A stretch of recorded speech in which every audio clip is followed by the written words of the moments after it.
The growing rift between the US and EU is getting hard to ignore. Their defense alliance is built on trust. But now the Trump administration is fast-tracking billions of dollars in emergency weapons sales to allies in the Middle East, while European partners have to wait. Security services across Europe warn Russia is rebuilding its military and could be ready for conflict with Europe by 2029. Some experts believe China could have a world-class force by next year. Does that make America squeam? This all makes me wonder, what are the US's priorities? Stephen Biddle can tell us. He's a professor of international and public affairs at Columbia University. But Stephen, first let's take a look together at the news, because the Financial Times published the story this weekend with the headline, US warns Europe of delays to arms shipments as Iran war drains stockpiles. It says Washington has warned European allies, including the UK, Poland, Lithuania and Estonia, to expect long delivery delays for US weapons. And look at these deals. The US is fast-tracking to its allies in the Middle East, worth over $8.5 billion. Qatar is the biggest beneficiary you see there, followed by Kuwait. Then there's Israel and the United Arab Emirates. The Pentagon told the Financial Times it was carefully evaluating new requests for equipment from partners, as well as existing arms transfer cases, to ensure alignment with operational needs. It declined to provide details, citing the operationally sensitive nature of these matters. Stephen, how unusual is this US weapons deal with Middle Eastern allies, approved using emergency powers, I should point out? Yeah, there's nothing particularly unusual about U.S. weapons sales to the Persian Gulf. We've been the biggest supplier of weaponry to the Gulf for over 50 years. What's unusual is, one, the emergency designation, which enables the Trump administration to circumvent legislative oversight. That's not unusual for the Trump administration. They do this on lots of issues, but this is the first time they've done it on weapons sales, to my knowledge. The second thing that's unusual about this is that it involves a serious cost to American readiness for our own defense using our own military, and it involves a serious effect on our ability to support allies anywhere else, and especially Europe and especially Ukraine. These are new features. The idea that we're selling weapons to the Persian Gulf isn't. Mm-hmm. What does invoking an emergency tell us, though, about how Washington views the situation after the Iran war? Yeah, I think actually it tells us less about how they view Iran and more about how they view the U.S. Congress. Mm-hmm. I don't think this reflects some assessment that this is a unique emergency in any objective, reasonable, realistic sense. I think what this is the latest use of a tactic that the Trump administration has used in all sorts of policy domains as a way of escaping oversight. This has been central to their tariff policies, for example. It's been central to their policies on border security. I don't think any of it reflects any objective sense that any of these situations are emergencies that would require unusual speed of policymaking. I think what it represents is a recognition that they've discovered that if they pull the emergency card out and play it, they get to do what they want, and the Congress doesn't constrain them. Mm-hmm. Now, the courts are increasingly skeptical of this tactic, but they continue to use it, and until the courts stop it, they're going to use it more. Okay, let's go to a soundbite from Trump, because despite these reports that strategic US weapons stockpiles are under strain, he has sought to reassure Americans that the United States is not running low on key munitions, despite weeks of conflicts in Iran. No, we have more than we've ever had, actually. Because all over the world we have inventory, and we can take that if we need it. But all over the world we have tremendous amounts of inventory, the best.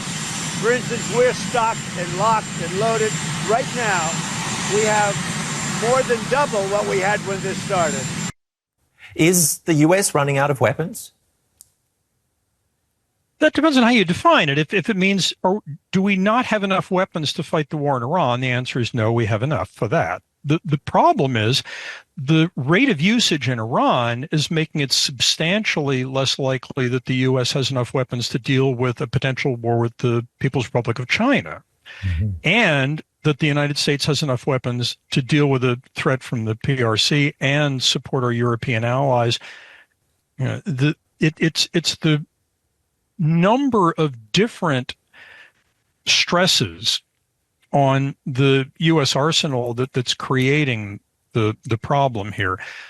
For Iran per se, a middle-ranking regional power, not the PRC, not Russia, yes, we have enough. The trouble is we're using so many against this middle-ranking regional power in the Middle East that the insufficiency is for everything else we have to worry about.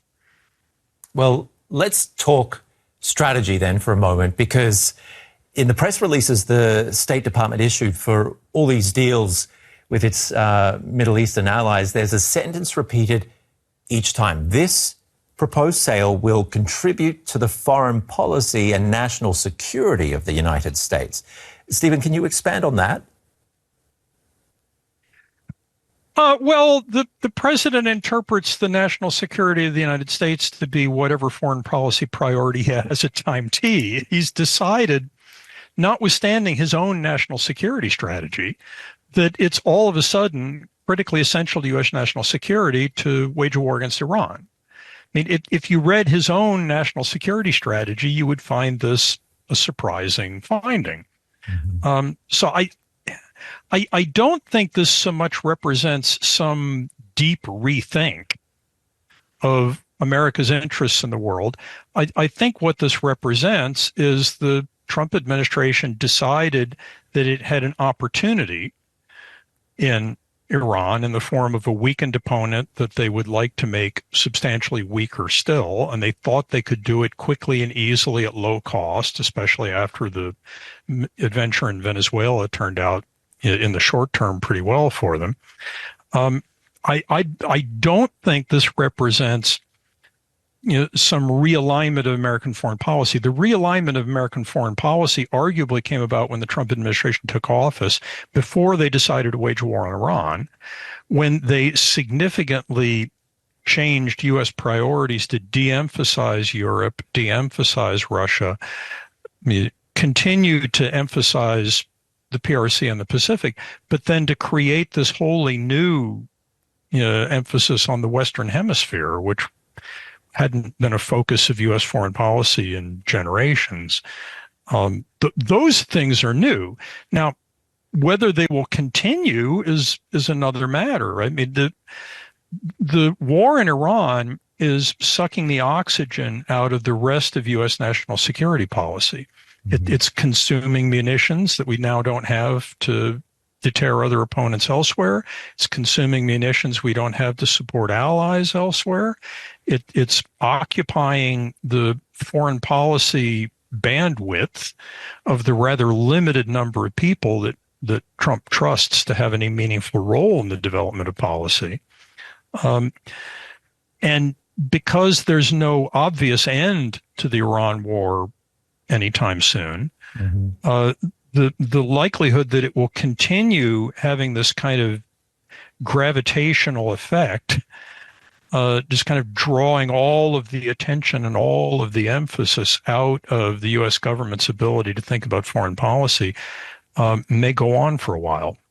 Okay, well, while that's happening, what would you say the U.S.'s strategic priorities are right now?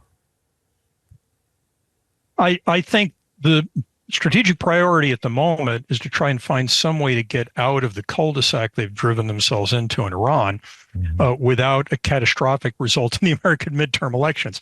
My sense about what the foreign policy echelons in the Trump administration are actually thinking about and worrying about is that's preclusive of almost everything else.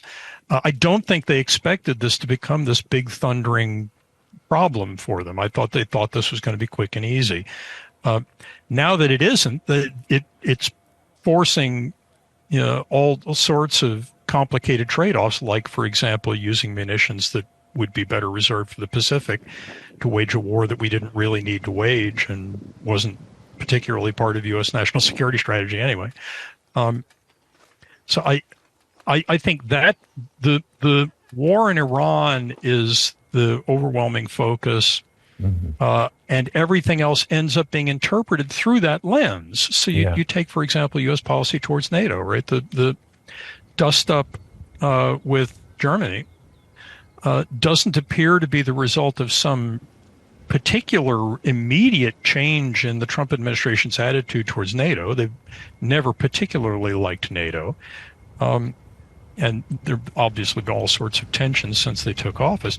But I think this immediate dust-up isn't because the Trump administration said, oh, we think differently about NATO now. It's because of Iran.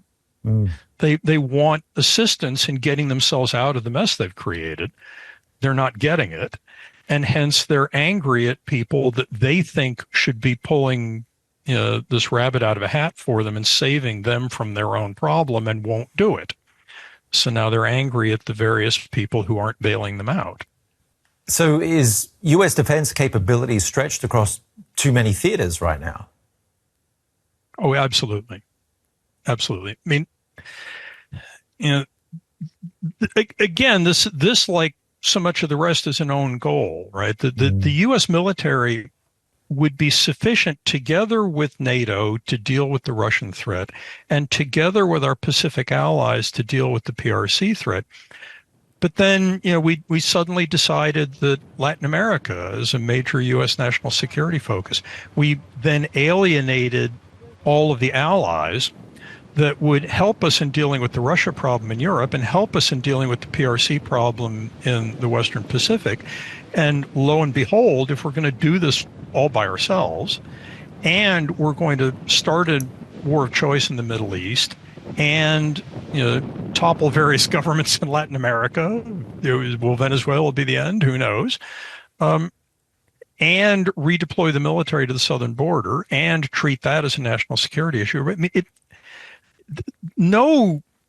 not even a sole superpower can do everything simultaneously. That there are always limits, and this administration doesn't seem to be able to make choices and say we're going to focus on the things that really matter and not do all of the secondary stuff. They seem to think that we're omnipotent and can do everything everywhere all at the same time, and we can't. Let's bring it back to Europe for a second. Some leaders are calling for calm over these reports of weapons delays and the shifting priorities of the US. Finland and Estonia are frontline states on Europe's border with Russia. Presidents Alexander Stubb and Anna Karis responded to reports their nations may be coming up short when it comes to the prioritization of US weapons deliveries. Because of the global situation, in other words, the war in Iran, it is a public secret that some of the stocks and delivery systems in the US are either going elsewhere or being delayed.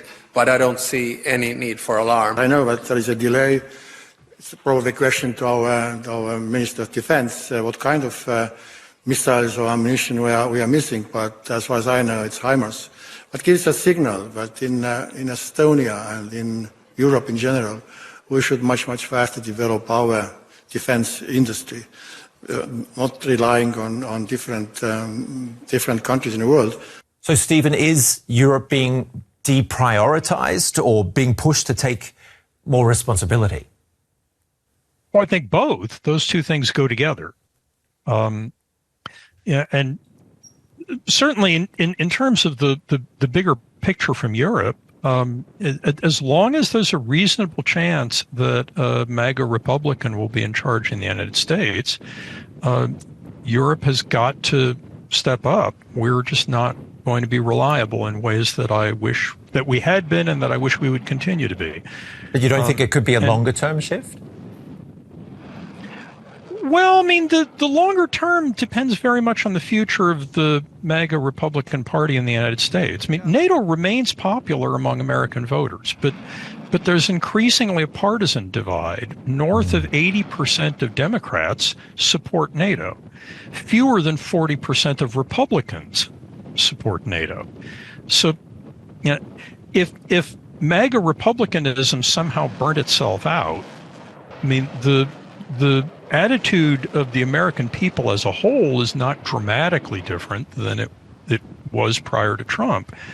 But when the U.S. political system allows MAGA republicanism to win national elections and control foreign policy, then NATO is never going to be a priority. The U.S. is not a reliable source of assistance if push comes to shove. None of that means that the American public don't value transatlantic relations and the NATO alliance anymore. It means that MAGA Republicans don't. But they're running the country right now. And they could run the country again.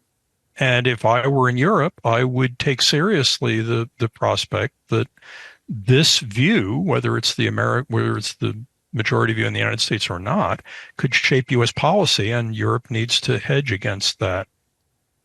You mentioned relations with Germany, this news of troop withdrawals this week. How do troop reductions and weapons strain affect deterrence in Europe? Well, I mean, I think deterrence in Europe was on the ropes before this was announced. I mean, this announcement in itself doesn't change all that much. It's, 15%-ish of the U.S. troop presence in Germany. And it was intended primarily as a thumb in the eye to, the German chancellor. So if I were Vladimir Putin, heaven forbid, I'd be looking at this in the larger context that MAGA republicanism has moved away from the support of Europe and away from the defense of Ukraine. And President Trump, heaven knows, has done those things. And this wouldn't be telling me, wow, they're pulling 5,000 troops out of Germany. Now I can safely do what I wanted to do. Whereas before, on the other hand, I had to worry about the Americans bailing out NATO. I mean, this is one more change at the edge of a series of changes since Trump came into office that have all kind of pointed mostly in the same direction of diminishing U.S. credibility as an ally in NATO Europe. You brought up China earlier. Let's focus in on Asia for a moment. There are also signals that weapons deliveries to the Indo-Pacific could be delayed. How significant is that, and how does this affect deterrence in that region, especially when it comes to China and Taiwan? Yeah, I think this is very significant. Again, I think we have enough weapons to fight the Iranians. I'm not convinced that with all the weapons we've spent on the Iranians that we have enough weapons to defend Taiwan if it came to it. Now, for the PRC to launch a war against Taiwan is a truly monumental decision. The potential consequences of that are cataclysmic for everyone involved. So I would like to think that the sheer gravity of this kind of decision would weigh on Xi, and that hopefully deterrence is reasonably robust, just given the gravity of the war that would result if they pulled the trigger here. That said, the business of those of us in the national security community is to take low probability events like invasions and make them lower probability. And I don't think the U.S. war in Iran has done that. And if for those who believe that Xi is opportunistic and thinks he needs to act against Taiwan quickly before the U.S. and the Taiwanese build capabilities to respond, certainly the drawdown in munitions that we've suffered as a result of the Iran war is an item of serious concern. I think deterrence would be more robust if we hadn't spent a significant fraction of our precision munition inventory in war against the middle-ranking power in the Middle East. Stephen, could you explain a bit more about how Washington balances competing demands between Europe, the Middle East, the Indo-Pacific, without weakening its position overall in Asia? Well, I mean, the way the administration said it was going to do it when they took office was we were going to rely on the Europeans stepping up with American assistance, with American enablers, with American intelligence and political and diplomatic support, but we were going to rely on the Europeans stepping up and to deal with the Russian threat. And the predominant weight of U.S. military power would be directed at dealing with the China threat. That's not the way it's gone down.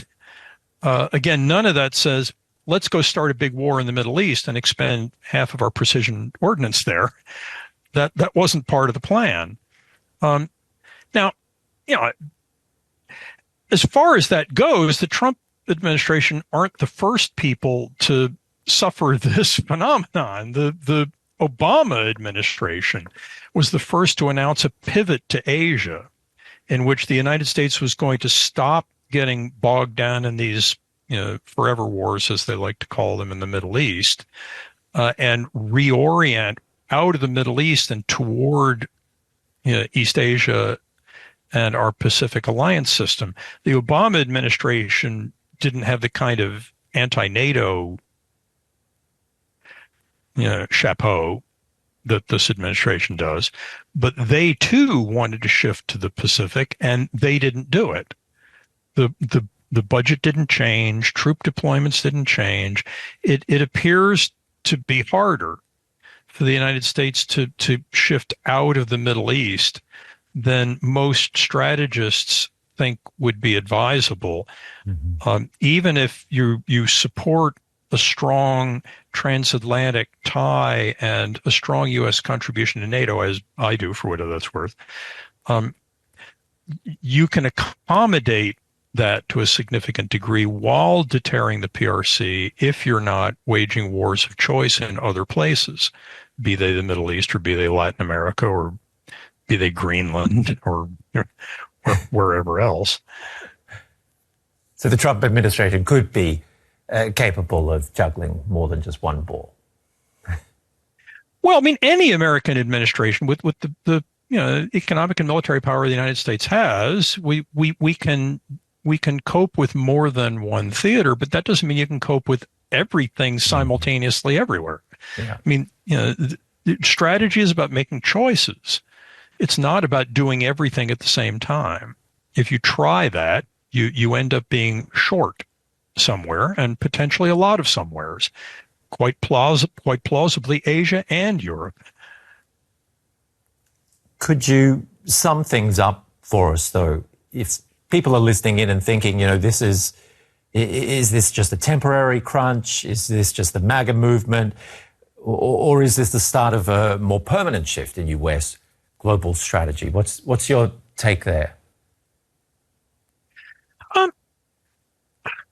I think so much of this depends on where American domestic politics goes in the post-Trump era. So there will be no change on any of these scores while Trump is in office. After Trump leaves office, there will be a struggle for the control of the Republican Party, and there will be an issue about whether the Republican Party can win the White House and continue to govern the United States in conjunction with the Congress. And I would hope that the non-MAGA Republicans, the few that are left, and Democrats would recognize that the broader American public continues to support NATO, continues to support our alliances generally, continues to be deeply skeptical of the Russians, and continues to support Ukraine, and would configure American strategy in a way that would be supportive of those values that the public at large continues to hold. The problem, of course, from Europe is how confident can you afford to be that that's how American politics will evolve domestically. I mean, young Americans, even Democrats, tend to have different political views than old dinosaurs like me. And at the margin tend to be less supportive of NATO than, older Americans of whichever party. But I think a central challenge of political leadership domestically in the United States as in everywhere else, is leading on values that the leader thinks are important and that the public has sympathy for and can be led on. And I would very much like post-Trump American domestic politics to return to the kind of commitment to allies, commitment to Europe, opposition to aggression, support of norms of decent international behavior that had been characteristic of the United States since World War II and before. But Stephen, that's something you'd like. What can Europeans expect? Can Europe still rely on the US for weapons, or does Europe have to compete for US support? Well, I think Europe has to hedge its bets against the possibility that the U.S. won't support it. Competing for U.S. support, I mean, if you want to get into a bidding war for Donald Trump's favors, in my view, that's a losing game, right? He'll up the ante to squeeze anyone for as much as they can be squeezed for. As an American, I would like American policy to move in a more traditional direction. If I were a European, I would not be willing to assume that. Mm-hmm. I would be hedging my bets. I would be building my defense industrial base. I would be reconstructing my military capabilities. I would be leading European publics to an increased understanding of the need for Europe to make its own way in the world and provide for its own security. If it then turns out that MAGA Trumpism dies without the charismatic leader of Donald Trump, and the United States returns to a more traditional role, then that's great. Then you have a truly robust deterrent. But if I were a German, I would not be willing to bet my security on that. I would hedge because I don't think it can be assumed. Mm-hmm. We'll leave it on that note. Stephen Biddle, thank you very much for talking to us from Columbia University. It's been a pleasure. Thanks for having me. And what do you think? Can Europe rely on the US for weapons? Let us know in the comments. I'm Ben Fajzullin. I'll see you again soon.